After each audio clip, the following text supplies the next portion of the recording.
Item ಯಾವುದೇ ಇರಲಿ try ಮಾಡಿ Aachi chicken masala. Aachi chicken masala. Rise of Ashoka ನಮ್ಮ ಸ್ನೇಹಿತರು ಹೇಳಿದಂಗೆ ಇದು ರೈಸ್ ಆಫ್ ಸತೀಶ ಆಗಲಿ ಅನ್ನೋ ಆಸೆ ನನಗೆ ಆಗತ್ತೆ ಕೂಡ. ಅದರದ್ದು ಎಲ್ಲ ಲಕ್ಷಣಗಳು ಕಾಣ್ತಾ ಇದೆ.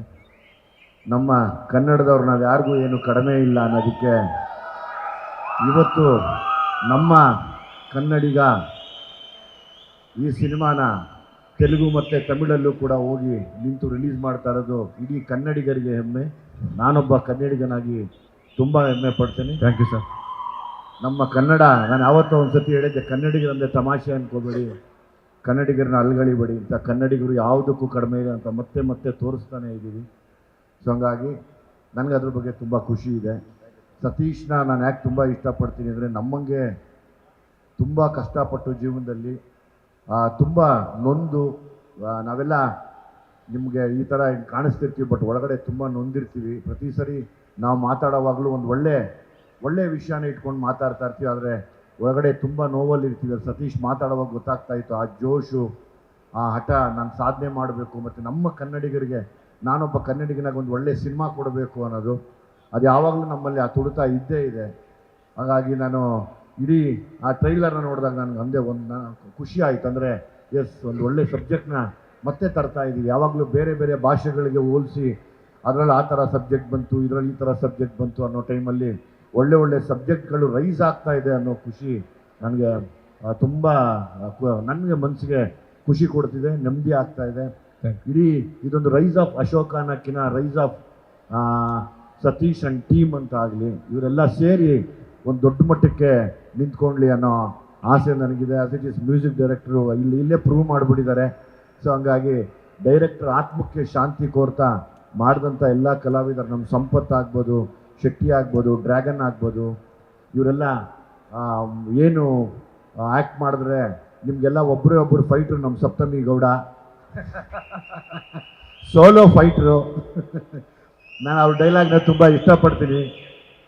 ಏಯ್ ಡ್ಯಾಶ್ ಸಿನಾ, ನಿಂಗೆ ಐತೆ ಕಣ ನಿನಗೆ ಅನ್ನೋದು.